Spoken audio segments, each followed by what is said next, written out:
Turkey. He's got bad memories in New York when he headlined the Rolly Romero against Ryan Garcia. Now he's looking to erase those memories in its headline by none other than the chosen one, the King of New York, Edgar Berlanga. He is not the King of New York. So unfortunately for him, he's going to take 2 L's this week. I feel like Sheeraz should definitely be the favorite going in. He likes to fight tall, likes to use his reach advantage and his height advantage and punish the mistakes that his opponents make. And the thing is, Edgar Berlanga makes a ton of mistakes. To say that he is an elite fighter, that's delusional. For the co-main event, we have Shakur Stevenson as he takes on William El Camarón Zepeda. The most interesting thing about this fight is Turkey's comments. As the fight goes on, the ring will shrink. He doesn't want Tom and Jerry fights. And I have no doubts that on Saturday he will be getting the victory, and I think he's going to make it look easy over William Zepeda.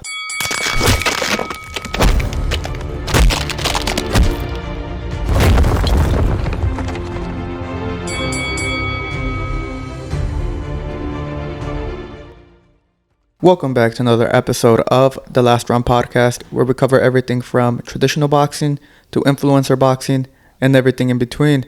In today's episode, we'll be going over Edgar Berlanga's headliner against Hamzah Sheeraz, as well as a stacked card featuring William Zepeda taking on Shakur Stevenson, the return of David Morrell, and the boogeyman of the 140, Subriel Matias, fighting Alberto Puello. But before we get into the episode, make sure to like and subscribe and follow us on all forms of social media. Lastly, we're trying to build up a community on Discord, and you guys joining would be greatly appreciated. And now, diving into the episode. Turkey, he's got bad memories in New York when he headlined the Rolly Romero against Ryan Garcia. The event, or the fights overall, were a big disappointment compared to the venue that they were at in Times Square. Now he's looking to erase those memories in hopes that this card is able to live up to the hype in New York in its headline by none other than the chosen one, the King of New York, Edgar Berlanga. Thoughts about this event? Yeah, it's going to be great. The Ring 3 back in New York, and the King of New York. Listen, I don't know if that's a very accurate statement or description for Edgar Berlanga. I don't know if you guys saw the Instagram, The Ring did a little segment with Hamzah Sheeraz where he was walking the streets of Times Square in New York City, and he was asking, do you know who Edgar Berlanga is? He claims he's the King of New York. Everyone was saying, no, I don't know this guy. So I don't know if the King of New York is correct, but listen, I am excited to see him, and I'm sure he's going to bring in a pretty big Puerto Rican crowd. Yeah, for sure. I feel like, he is the chosen one for the Puerto Rican people. But unfortunately, he is not the King of New York. You know what I'm saying? So unfortunately for him, he's going to take 2 L's this week. No. Yeah, 2 L's. One, he's not the King of New York, and he's gonna lose against Sheeraz. Sheeraz is such a unique fighter at that weight class. At 168, at 160, his last fight didn't look all the best. His last fight at 160, but I feel like he has a very unique body build for 168 that I think is gonna help him. I think it's gonna give him a lot of advantages against Berlanga, and he's also I'm not sure if he's younger, but he's a lot sharper. He's definitely he's had a very fast come up. Mm-hmm. And I feel like that's going to play a huge factor in his fight against Berlanga. Well, he's also Turkey's guy. He's also, he can't lose. The judges are going to be on his side, obviously. Yeah, Hamzah Sheeraz, last time we saw him was when he fought for his first ever world championship fight against Carlos El Caballo Adames, and in that fight Adames won. I thought he was the rightful winner, but it was given a split decision draw, and Hamzah Sheeraz was able to squeak out with keeping that O, and despite all the negativity coming from that fight, the bad performance and whatnot, he decided to go up to 168, and that's a big move for him, especially he's taking on power puncher Edgar Berlanga, who is coming off a first round KO against Gonzalez, I believe, which was a huge mismatch. But look, Hamzah Sheeraz, despite the negativity, despite the lackluster performance in his last outing, I still see him or I still see this fight as very competitive. I think it's a 55-45 type of fight. I think both fighters can take it, and I think it's just going to come down to, who comes in sharper on fight night. What are you guys' thoughts about that matchup, though? I think I was thinking about it. I think honestly, I'm siding with Sheeraz a lot more. I think you're right, Rudo. I think is the style that Sheeraz brings is a lot better than the style that Edgar Berlanga is gonna bring, because Sheeraz, he didn't look his best in his last fight, and people might see that fight and say, oh, he's not that good, or he's a little bit overhyped. Well, I think Adames, first of all, just came in with a fantastic game plan. It was a great game plan by Adames. He fought very disciplined, and he's also we have to remember he was a world champion at 160, and he's a veteran, so he has plenty of experience. He knows what it's like to be on the top elite stage in boxing, and that was Hamzah's first time there. So I think we have to cut him some slack. I think he's going up to 168. He still has great skills. He's a very he likes to keep the distance. He likes to fight tall, likes to use his reach advantage and his height advantage and punish the mistakes that his opponents make.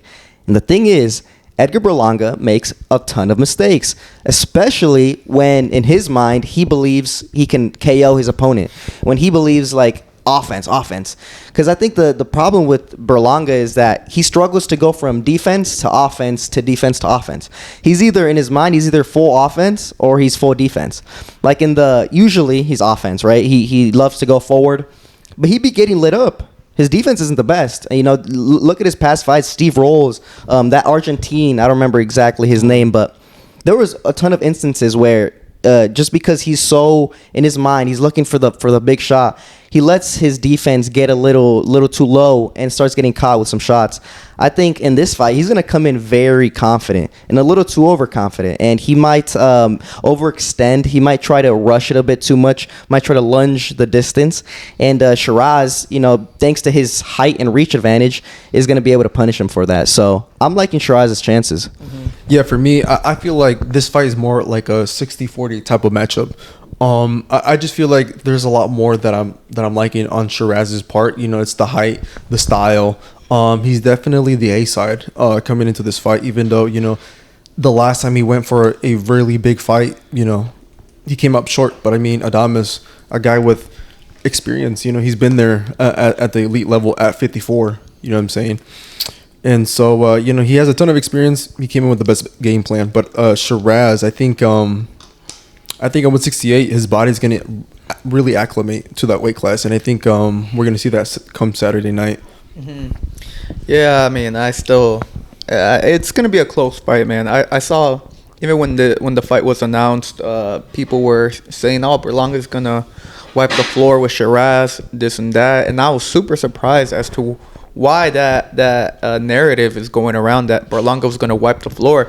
I think a lot of it does stem from the Canelo fight. I mean, he went all 12 rounds with Canelo. He won no rounds, but he didn't get knocked out. And I think a lot of people still hold that image of Berlanga in their head that, he was able to go 12 rounds against Canelo, therefore he's levels above all these other guys, which I don't think is, very logical. It makes any logical sense. I swear, Berlanga is like his own best PR team. I think he changed the narrative with that Canelo fight. He just continues to talk about it like it was a war. Like he was like, oh yeah, fuck you, Canelo, and they were going back and forth. No, Berlanga was on the back foot, which he never does. That is not his game plan. He was on the back foot for 12 rounds, and he was basically surviving. You never really saw him try to push the pace too much or try to win the fight. It was mainly defense. So I don't know. I think people are kind of delusional to think that just because he went 12 rounds with Canelo, that somehow that makes him elite. Mm-hmm. No, look at his past fights. Look at him when he thinks he's the A side and when he goes forward, and you'll see there's plenty of flaws in Berlanga's game. Well, if it's, with that logic that if you go 12 rounds with Canelo, therefore it makes you an elite fighter, then John Ryder. I mean, John Ryder won a war. He went to Canelo's hometown and won a war with Canelo there. He went all 12 rounds. He got dropped. He still stood up. He got hurt multiple times, and he was still in the fight. Therefore, with that logic, does that make John Ryder an elite fighter? No, it doesn't. Even though he is a very solid fighter, and the John Ryder fight also was a way for Canelo to get back. I mean, I remember he had It was either he was returning from a hand injury that he had suffered in previous fights, and also he wanted a homecoming. He was the only opponent during the time, or the right opponent that they picked. But look, the whole narrative that Berlanga is an elite fighter because he won 12 rounds with Canelo, I think it really shows the lack of depth within the division overall. I think, with Caleb Plant's loss, I mean, with a lot of these big names not really being at 168, I mean, I think it does really stem for, or it allows the narrative for Berlanga to be an elite fighter at that division because of just of the lack of big superstars at the 168. But well, I feel like in regards to that, like, yeah, he's definitely his best PR person. The best PR team for himself. You know what I'm saying? Like Berlanga, we understand Puerto Ricans. Big mouth, New York City, he's got to have like a big ego. And, he definitely fits that description. But, I mean, one thing about Berlanga is that I feel like to say that he is an elite fighter, like, that's delusional. But I feel like what isn't delusional is his power. Like, he does have power in both hands, and that makes him a dangerous fighter any given point of the fight. So, I mean, he definitely has that puncher's chance, and he definitely knows it. Sheeraz knows it, but I feel like Sheeraz, he's going to be able to find a way to neutralize that. And I think once he does that, I think Berlanga is not going to know what to do, and I think he's going to get desperate. He's going to start throwing wild shots and just lose a horrible fight, because he lacks boxing skills, even though he has tremendous power, but he definitely lacks basic boxing skills. Well, yeah, I mean, that's his saving grace, right? His power. And without, I mean, he's a one-trick pony at the end of the day. He wants to land a big shot, and he doesn't. The setup to that shot isn't the best. The defense and all the other stuff surrounding the shot aren't the best. They're all right. They're decent. It's not. He's not a. He's definitely probably top 10 fighter in the 168 division. But yeah, I mean, there's so much flaws, and I feel like Sheeraz, he likes that type of fight, like a fighter that's going to try to lunge in and try to land a big shot that rushes too much, because Sheeraz is a counterpuncher at the end of the day, so he likes people that do that. He's going to punish those mistakes, I feel. And so I don't think it's going to go good for Berlanga unless Sheeraz, it comes out that he has a glass chin or that he can't take a good shot. If Berlanga is able to, I think, because in 12 rounds he's going to touch that chin, right? He's going to be able to land something big. If Sheeraz isn't able to take it, then it's gonna be a very, very dangerous fight then, and it's the script is gonna flip. I'd say probably Berlanga would be the favorite because he just needs a one punch, a couple punches connecting, and it'd be good night. So it all depends on the fight night, but I don't know. I feel like Sheeraz should definitely be the favorite going in. Well, official predictions. What are you guys predicting for Saturday night? Because my personal prediction, I think it's going to be a close fight. I think it's going to be razor thin, but I think that Sheeraz will be getting the victory. I think an SD split. What about you guys? Yeah, I'm going to say Sheeraz by a decision. I feel like it just really depends on Berlanga. You know what I'm saying? He's over there in the Rocky Mountains, training the best that he can. And, his last fight, he looked really good. So, I mean, the second fight, I'm assuming that he's going to be even better. But, yeah, I'm still going to go with Sheeraz. I agree. Yeah, I think it's going to be a unanimous decision for Berlanga. Or Sheeraz, sorry. So there you go. Our official predictions for the headliner, Edgar Berlanga against Hamzah Sheeraz, where we believe Sheeraz will be getting the scorecard win over the chosen one, Berlanga. Not going down to the co-main event, we return to the 135 for a WBC World Championship showdown, headlined by, or not headlined by, but with Shakur Stevenson as he takes on William El Camarón Zepeda. Thoughts about this matchup? Yeah, this matchup, very interesting. I feel like, I think right now with the PR team, or with the way that the public has this perception of Zepeda, is very much not the best. You know what I'm saying? His last two outings have been, he hasn't looked the best in regards to the crowd's eyes. And, he went to war with a guy who got knocked out in his last outing. Like in the first in the first 30 seconds of the fight, he gets knocked out. So, a lot of people are looking at Zepeda like, maybe he's past his prime. Maybe once you actually kind of like step him up to the elite level, his skills aren't that sharp. He looks like a lot of his opponents who are able to weather the storm. They're able to look really good and even expose him, and punish him as well.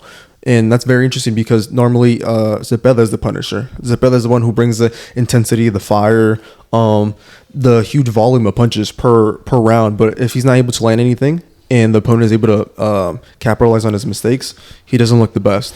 And Shakur is a guy who loves to capitalize on his opponent's mistakes. He's a guy who understands timing, understands the distance between his opponent and his position within the ring. He's such an elite level fighter as well. So I feel like, I think this is a very interesting fight.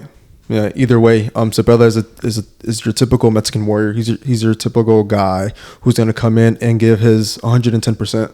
So this matchup is really, really exciting for me. Yeah, I mean, I think he's going to make it uncomfortable for Shakur. Like you said, Zepeda's a Mexican warrior, and he's not just going to roll over easy. But that being said, skills are, at the end of the day, what pay the bills. And I think Shakur Stevenson is levels above Zepeda. I think, I had a higher expectation for Zepeda. Yeah, but these past two fights against Tevin Farmer were like a reality check, honestly. I thought Zepeda was a monster, a beast. When he took out Giovanni Cabrera in 3 rounds, I believe, or, I was like, okay, I'm sold. This guy, this is the guy that can possibly beat Shakur Stevenson with his pressure, with his punching power, with his volume. And he still has all that, but that punching power, I don't think is there. I don't think he's that dangerous, honestly. The volume is a lot, and the volume is what makes it uncomfortable. The pressure is what's gonna make it uncomfortable. But no, not that much speed, not that explosive. I think Shakur is gonna be able to see right through the punches, and he's just gonna be able to position Zepeda where he wants him to. He's gonna be able to slow down the fight with these sharp counters. Zepeda's gonna try to open up with these like big combinations. Shakur's gonna be able to dodge them. He's gonna land a real sharp counter. That's gonna calm down Zepeda. And eventually, I think as the fight goes on, it's just gonna continue to look better and better for Shakur Stevenson, because like Zepeda, I mean, he doesn't really get tired either. I mean, I don't think I've ever seen Shakur get really tired. He doesn't throw as much punches, but he's able to keep the pace up, for 12 rounds. So, yeah, I don't think I'm liking Zepeda's chances a lot. Do you think Shakur is gonna make Zepeda look like Oscar Valdez? Maybe not Valdez. Valdez is it's because Valdez wanted to be like a counter puncher. It's a different style when you look at it. Yeah. But I meant more so in like the outclass. Yeah, he's gonna. It was like a pure domination when he fought Valdez. I think he's gonna outclass him. Honestly, like he might even. I don't know. I was gonna say he's gonna stop him, but Shakur just does not hit hard enough. He needs a little bit more power. If he had more power, I swear he'd be dangerous. A little. Stop lying. Yeah. No, I mean, he's got brittle hands, man. He's always saying that, but he did stop Josh Padley, right? Therefore, he does have power. Yeah, I guess so. Yeah, but the only interesting thing I think about, or the most interesting thing about this fight, is Turkey's comments. He went on X and he tweeted out saying, "We have a surprise for Shakur Stevenson. As the fight goes on, the ring will shrink." Like, now he didn't really add any context. He didn't really give us any details. But I mean, he said the ring is gonna shrink as the rounds go by. Like, what does this mean? Because Turkey has been like on a run right now, saying he doesn't want Tom and Jerry fights. He hates boring fights. He wants action. He wants people to box. He doesn't want people to run. And Shakur is notoriously known for being a runner. So it was interesting to see that. I don't know if that's actually something that's gonna happen. Or Turkey was just saying that. I don't know. Shakur reposted and said, "See you Saturday." Didn't really confirm or deny either. So I guess we're going to have to wait and see. But it's gonna be interesting if something like that actually happens, where like, as the fight progresses, like an inch of the ring gets shorter or something. I don't know how they're gonna do it, but if anybody can do it, it's Turkey. Mm-hmm. Yeah, I feel like it'd be like a foot shorter, almost even that. But I feel like even though this is the co-main event, I feel like in some aspects or in some ways, maybe this might be the main event. You mentioned Turkey Al-Sheikh. Turkey Al-Sheikh's last outing here in New York City wasn't the best. They made a big spectacle. They made a big event when Ryan Garcia fought Rolly Romero, right? And then they had a triple header. It got a lot of eyes, a lot of attention, but I feel like at the end of the day, I feel like a lot of the people within the crowd that were even there, or even the people that were watching, they left with a sour taste in their mouth. And I feel like now maybe this team is going to try to like up it up a little bit. That's what I'm saying. In regards to Shakur Stevenson and William Zepeda, they are two different styles. When two different styles come inside the squared ring, one is going to slowly take over. One is slowly going to take over the other one. I mean, we saw Jack Catterall and Eubank. Unfortunately, their fight ended early, but they had two different styles. Like, they're gonna clash. It's gonna be really dirty. It's gonna be messy, and slowly one style is gonna slowly take over and consume the other one. So we're either gonna see Shakur Stevenson use the sweet science and just pay for William Zepeda's mistakes, be very sharp, have like very sharp counter punches on display, or we're gonna see William Zepeda beat the literal shit out of Shakur Stevenson. It's one or the other. So for me, this is a 50-50 fight. I don't want to give my prediction right away, but I have someone in mind who might take it. Well, it's not gonna be Zepeda, bro. I'm gonna be honest, bro, because he needs more power. He needs more power to be able to stop Shakur Stevenson, because the boxing is night and day difference. There's nothing really in contention there. Even Zepeda knows, right? Shakur Stevenson is higher level than him. He has a better pedigree than him. All these things. The only thing he can have is volume of punches and power. But he doesn't have that. Like, he showed that against Tevin Farmer in 24 rounds. He hurt him a couple of times. Okay, nice. But, like, come on. Like, I thought you were supposed to be a beast, a machine. I thought I was expecting more power from Zepeda, and he doesn't have it. I don't think he has it. So, I think you need that type of power. If you're going to fight that style, okay, but you're going to have to bring the heat. And, okay, the volume is there. Check. But what about the power? Shakur I don't think he's going to be scared of the power. I think he's fought plenty of guys that probably have relatively similar power to Zepeda. So I don't know. I think Shakur is going to, he's going to get a little uncomfortable, just the amount of pressure and the amount of punches, but I see him dominating, honestly. Yeah, I feel like for me, look, I saw a video earlier this week about Shakur just kind of like explaining or kind of like breaking down a little bit of a William Zepeda's style. He said that he hasn't seen a style since the amateurs. I feel like a lot of people, once again, to the professional rankings, the professional style is a lot more slower. It's a slower pace than when you compare it to the amateur style. But he said that for whatever reason, William Zepeda has just kind of kept that intensity, because William Zepeda was an amateur boxer, and he was kind of a successful one as well. He had, if I'm not mistaken, international boxing experience. He represented Mexico in various tournaments and stuff like that. So, William Zepeda, he's kept that amateur style and kind of like molded it, or kind of like made it to his favor within the professional style. And so Shakur was like, this is the first time that I've experienced this, and this is I haven't fought this style in a while. So for me, Shakur, he's an intelligent guy. He's got really high ring IQ, but for my prediction, at least, I'm gonna go with a majority decision victory for William Zepeda. It's a big take right there. It's definitely not one that I was expecting you to say. I think Shakur will be beating Zepeda fairly easily. I think the early rounds will be the most successful for William Zepeda, but Shakur, man, he's too smart, man. He's too smart of a fighter. And I mean, they call him a runner, a track star, this and that. And of course, I mean, you can clearly tell he does, maybe run a bit too much. But I mean, Zepeda needs to have you like, he'll hunt you down, but he needs you to be on the ropes. Look, if you look at the second fight between him and Tevin Farmer, the parts where he was lighting up Farmer were the moments where he had him, he had his back on the ropes.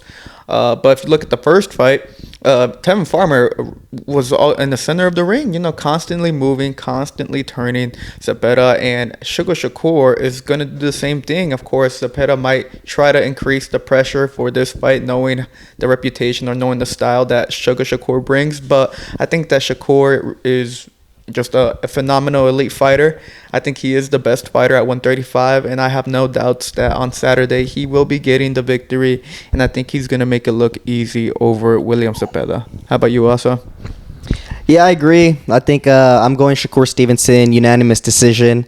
If he had a little bit more power, he'd stop him. Or maybe if Zepeda wasn't Mexican and had that big heart, maybe he'd quit, or maybe he'd get discouraged. But I don't see Zepeda giving an inch. He's still gonna give it his all. He's a warrior at the end of the day. And so he's gonna go all 12 rounds, but Shakur is gonna dominate him, man. I don't see it really being anything. Like the first couple rounds competitive, it's gonna be uncomfortable. Shakur, we're gonna see a different Shakur, right? Because we've never seen him with this type of style, right? A guy like that's really pressuring you, throwing 80 punches around, 70 punches around. So it's gonna be new. It's gonna be interesting to see how Shakur is able to handle it. But I definitely think he has the skills, the reflexes, the timing, the speed, the IQ to just be able to solve William Zepeda. So I'm going unanimous decision. Mm-hmm.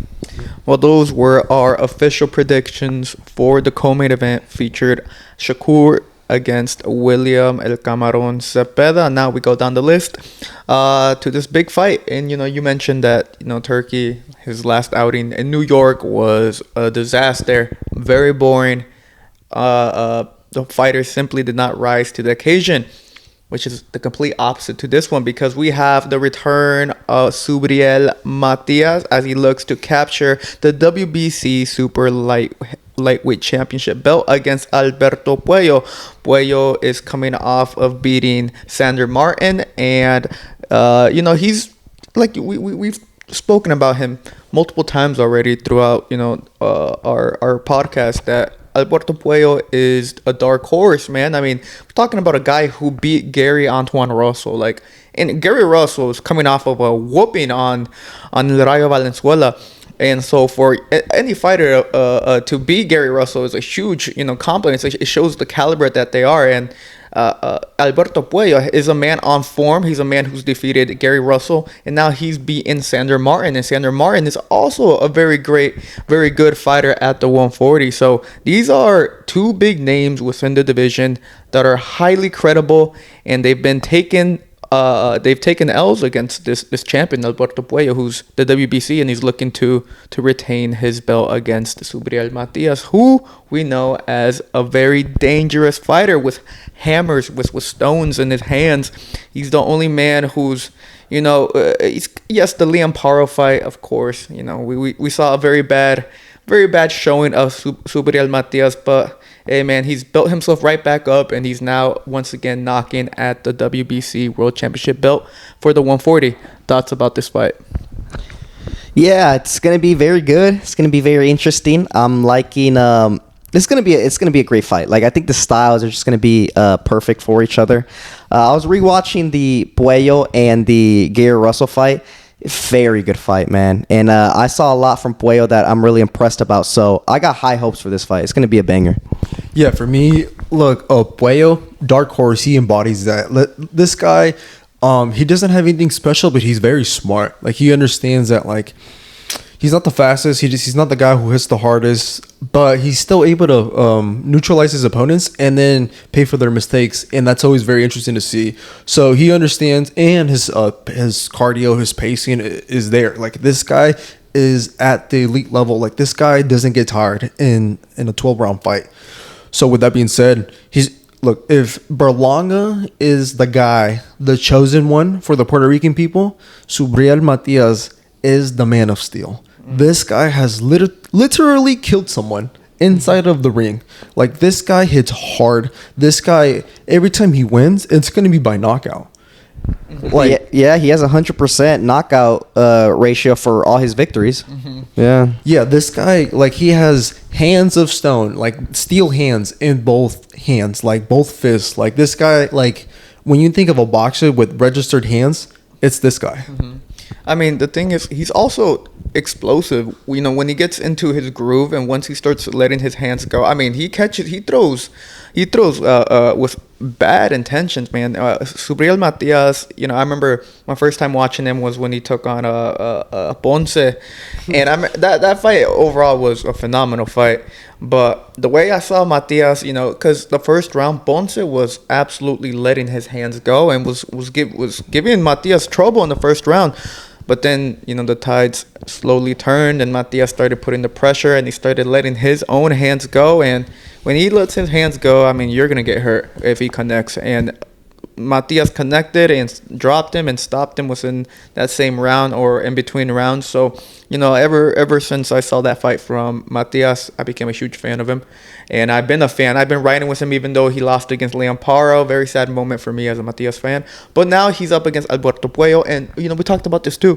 Puello's, like, dimensions as a fighter are very interesting. I mean, he's got, like, long ass fucking arms, so he can, like, cover whatever. He can, you know, shoot out that jab. He's got the fundamentals down. He's very good at what he does, and which is, you know, just absolutely not being the fastest or the heaviest handed fighter, but he does the basics well. And when you're a master of the basics, I mean, it's pretty easy for you to get these victories like that, and he's been showing it. So this one should be, in my opinion, fight of the night. It could be. I mean, Matias definitely brings that smoke.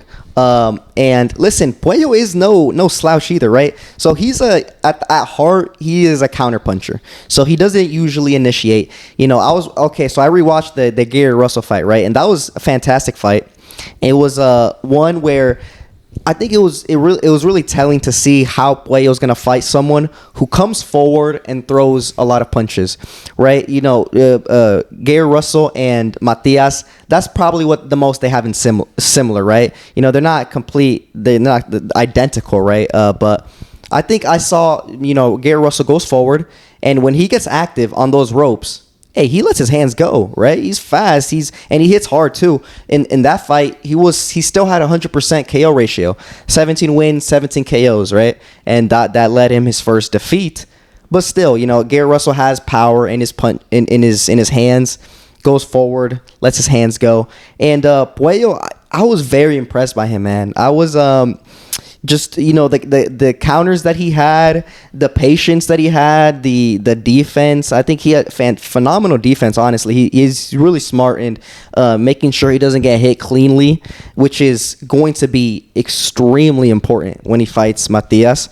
Because Matias, listen, I've been very critical of him, especially since that Paro fight. And I think for good reason. I think he definitely got a little overhyped. Just because of that power and because of the run that he was going on, you know, he was, I don't remember how much opponents, but it was like maybe, I don't know, 3 or 4 that quit on the stool. They didn't want to go out to go face him anymore because he hits that hard. So you have to give credit where credit's due. He hits hard. He has a God-given punching power. He doesn't even have to connect cleanly. You can have your hands up, but if you continuously let him hit your hands, you're gonna feel it in your face, right? So it's dangerous, right? He's a dangerous guy. Thing is, though, he doesn't have the best skills. He's not the most skilled. He's not the most. He doesn't set up his punches a lot. His defense as well, very, very basic. You know, picks his hands up, super straight up, and just kind of walks forward. It's very easy to turn him. He use lateral movements, and he gets kind of confused. So that's why I think it's going to be interesting, because I want to see if Puello is able to avoid the big shots. And when he does get hits, I want to see what his chin is made out of. You know, he was able to handle Gary Russell's power, but Subriel Matias is a level above that. So I want to see, you know, if he's able to land how it affects him. And I think if he's able to weather Matias's power, I think it's going to be a clear unanimous decision for Alberto Puello. Yeah, I feel like Alberto Puello has a lot going for him. I feel like this guy, he's like water, man. Like, I feel like another martial artist, Bruce Lee, once said, if you're going to fight, act like water, Puello, he's able to adapt to his opponent's style.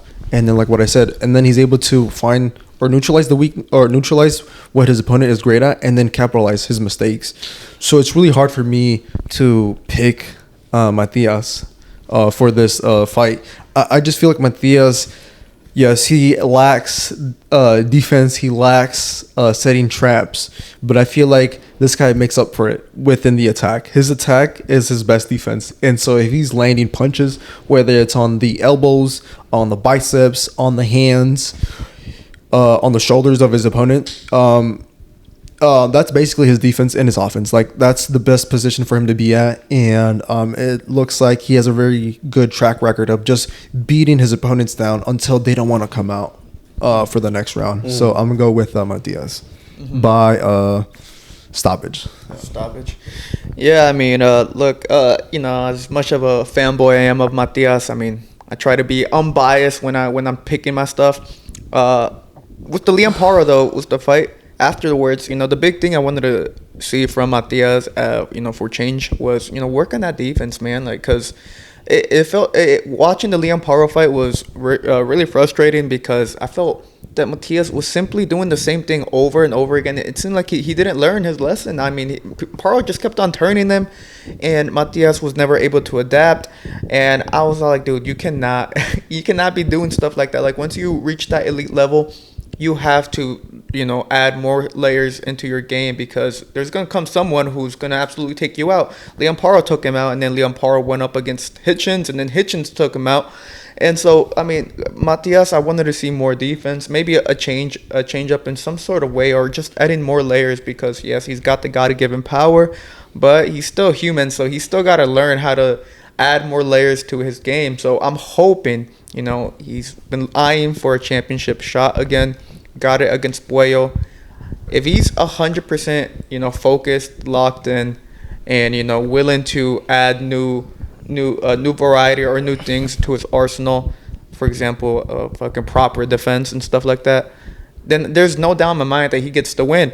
I think Subriel Matias will be winning. I think he will be stopping Puello late in the fight, and I think that he will become the new WBC champion at the 140 division. Yeah, well, I think I'm gonna be the odd one out then, because I don't believe in Matias.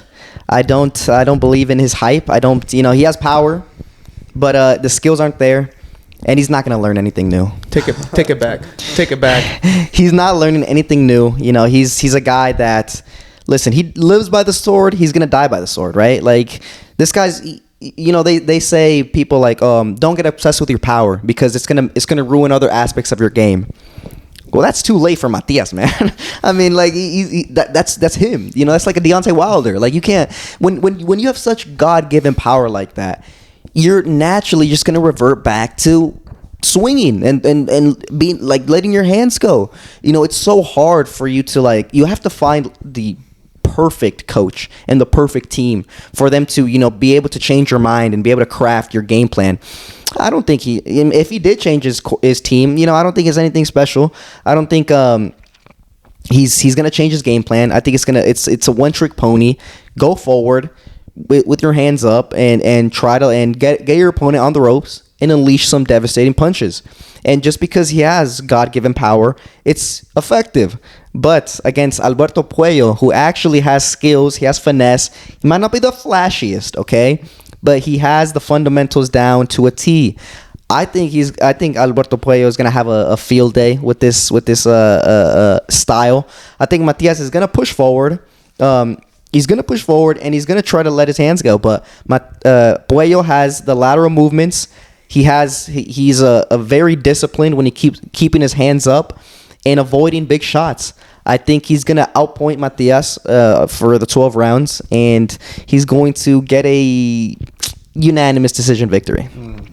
Yeah, I think it all kind of comes down to Puello and how he's able to react to the power, because if he gets hit clean, and if it just all depends on his reaction to it, because everything else is going to come from that. If he takes it well and he shows that he can take the power well, then yeah, I can see him having a field day with Matias. But if he gets caught and you can tell that he's hurt or he gets rocked in there, it's gonna be a bad night for him. And Matias, once he sees you get hurt, he's gonna jump on you like a fucking tiger or a lion. He's gonna come at you for the kill. So yes, it's a lot of factors that are gonna really showcase, or that are gonna affect the outcome for this fight, which is why I believe it's gonna be fight of the night. I think there's a lot of mystery behind it, and we're gonna see how truly great Puello is, or we're gonna see Subriel Matias once again rise to the occasion and become the champion at 140 for the second time. So 2 Matias and 1 Alberto Puello prediction for this, in my opinion, fight of the night caliber championship fight at the 140. And now we go to our opening fight. I believe it is the opening. With the return of David Morrell. David Morrell, last time we saw him was taking on David Benavidez in their grudge match at 175, in which he came out. He may have lost. I think he did lose comfortably, in my opinion. I guess a lot of people don't see it that way, but he learned a lot from it. I mean, he was only 12 fights in.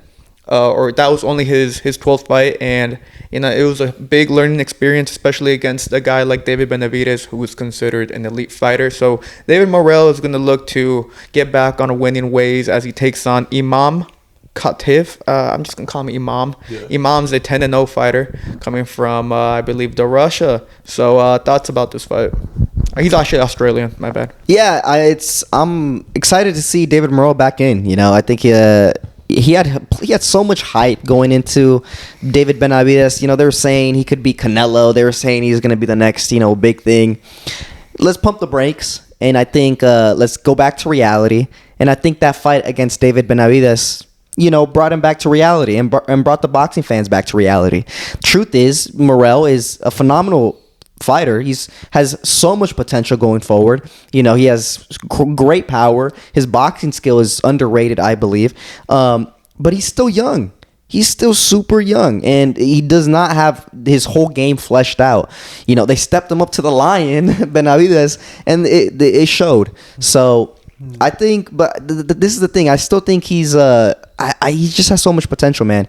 It's gonna be his 13th fight against Imam, who I believe is one of the top guys at 175. He's no slouch. So I think it's going to be competitive, and I like the mentality of Morrell. He's like, okay, I lost. That doesn't mean I'm going to take some little bum, so I can get a first round KO. No, I'm going to go for, a top guy. I want to stay in the mix of the top guys at 175. I want my name to be relevant, and that's what he's doing. So I like the mentality, and I'm just excited to see him and what he learned from that Benavidez fight. Yeah, I feel like for me, he came up short against Benavidez, but Benavidez, right now at 175, we got our 2 champions, 2 Russian guys, Bivol and Beterbiev. And those guys, we're all waiting for the trilogy. So the number 1 guy and the number 2 guy, Benavidez, he's just waiting. He's salivating at an opportunity for either or. So, Morrell, he came up short, but I believe his team also believes that they are still number 2. So they're going to take a very difficult fight against this Aussie fighter. This guy is undefeated. Well, yeah, he's undefeated. He's Russian. He was born in Russia, but he lives in Australia. Oh, okay. Yeah. My bad. So yeah, this Russian dude, we all understand how tough Russian fighters are. He has a perfect record with a very high KO percentage. He's going to come in and try to disrupt the rhythm of whatever Morrell has. But Morrell, I believe that he's going to revert back to his boxing skills. I think he's going to take a unanimous decision victory against this Russian dude. Mm-hmm. And I think he's going to look forward and continue to wait for an opportunity to become world champion. Yeah, I mean, look, David Benavidez, I mean, he's taking on Anthony Yard later in November. So, he's got his hands full. And also, he is eyeing a shot at Dimitri Bivol. And interesting. Did you guys see that Beterbiev came out with a post earlier this week, kind of stating about the fight or whatever, the trilogy, and kind of, asked Bivol, like, hey, how long are you going to make me wait? Like, how old do you want me to be in order for the trilogy to happen? No, yeah, Better Beef is implying Bivol's a duck. He's implying that, Better Beef gave the rematch instantly. And that's true. That's a fact, right? That no one can dispute that rematch happened very fast. But the trilogy, we don't really have any news for it. So I think Better Beef is telling the truth, honestly. I don't think Bivol is, he's not quick to accept the trilogy. So it's pretty interesting. Yeah, I think so too. But look, this guy's Russian. Bivol gave him his word that he was going to give him a rematch or the third fight between the two. But I feel like, there's two sides to every story. And, we understand Bivol has been having personal issues outside of the ring. So maybe, he could be dealing with those type of situations. I mean, that was since the first fight. I mean, you got plenty of time to recover, you know what I'm saying? And like, that's what I'm like, I don't know. Like, I think Bivol, I think there's some truth into it. Bivol, because the thing is, you have to also take into consideration Better Beef. There's a reason why he said, how old do you want me to get until you give me the trilogy? Because Better Beef is already fucking old. He's 40. Like, that's an old guy right there, and he's still competing at the top. It's not going to be that much longer because he's had a couple of injuries too. So taking that into consideration, I mean, Bivol, he's fine with stretching out the timeline because, he's not as old as Better Beef. But if I was Better Beef, I was a 40-year-old champion, I have to fight like soon or else my magic is going to go away. So, it's a bit interesting to see, the top, basically the whole division is waiting for these two guys to clash once again. And, Better Beef is waiting for it as well. I guess Bivol holds all the cards. Yeah, which is also pretty smart. I'm not going to lie. I'm going to give that part to him as well. Bivol is going to, I think, try to prolong the trilogy, but I think it's definitely going to happen. But I think it's just going to be a little bit longer than what Better Beef and his team were actually expecting. Yeah, it was supposedly originally supposed to take place in August, and I mean, we have no confirmation. It's way too late. I mean, we're already in July, so yeah, I can see why Better Beef's upset about that. People were speculating that they want to make Benavidez against Bivol. That's the whole thing, why they're prolonging the trilogy, because they want that to be the next fight for Bivol. But, I mean, now he's got Anthony Yarde, so I don't know where that comes into effect. Well, the 175 is actually quite interesting, yeah, because Eddie Hearn, once the news broke out that Benavidez was going to fight Yarde, Eddie Hearn was interviewed, and he said they were trying to make Benavidez versus Callum Smith, because Callum Smith is the interim to one of the 4 belts. I don't remember which one, but WBO. He's the WBO interim, so Callum Smith is right there, right? Like, he's basically going to be the mandatory once the trilogy happens. So it is like, it's expected that Better Beef and Bivol are going to fight again. That's why, all the talks for, someone else like Benavidez fighting for a world title, it's not coming into fruition, right? Because Bivol and Better Beef are in negotiations. But Callum Smith, he's playing it smart. He's like, listen, why am I going to risk losing my interim title and becoming mandatory after the trilogy? This might be my last shot at a world title. Why the hell am I going to fight David Benavidez, who's extremely hungry, extremely dangerous? The momentum is running high for him. I mean, it really makes no sense. And Eddie Hearn was saying, they couldn't find a number that Callum Smith was happy for. It's all about the money. He priced himself out, which I think is honestly smart by Callum Smith. And so Benavidez, like the warrior he is, he's like, give me whoever. And Eddie Hearn said in 48 hours they were able to make him against Anthony Yarde. Yeah. So some pretty big negotiations going on at the 175 division. But thankfully we get some David Benavidez news, because he's one of my favorite fighters. So as I want to see him as soon as possible. Yeah. Also, I think isn't it supposed to be in Saudi Arabia also? You guys know that? Yeah. Oh, dude. Look, I love Turkey and everything. Thank you for doing, your thing. But sometimes, man, these fights being in Saudi Arabia fucking suck, man. Because this would actually be a banging fight in the UK. Remember when Anthony Yard fought Arthur Beterbiev right there in the UK? It was electric. I mean, the UK fans have some of the best fans in overall in sporting, but in boxing, they're always there. And I mean, if this fight was over there, David Benavidez in the UK taking on Anthony Yard at the O2 or at Wembley, you know how crazy that would be. It's such a missed opportunity. Some of these banging fights that sadly have to take place in Saudi Arabia. I mean, even the Fury and Usyk, I mean, those were in Saudi Arabia. But imagine if they were there in the UK. These would have been fantastic. I mean, you saw Conor Benn